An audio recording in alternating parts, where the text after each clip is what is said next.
போல என்றும் வாழ்க எங்கள் வீட்டு பொன்மகளே.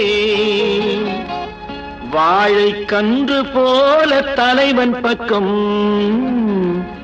நின்றிருக்கும் குலமகளே. திருநிறை செல்வி மங்கையர்க்கரசி திருமணம் கொண்டாள் இனிதாக. என் இருவிழி போலே இருவரும் இன்று இல்லறம் காணட்டும் நலமாக, இல்லறம் காணட்டும் நலமாக.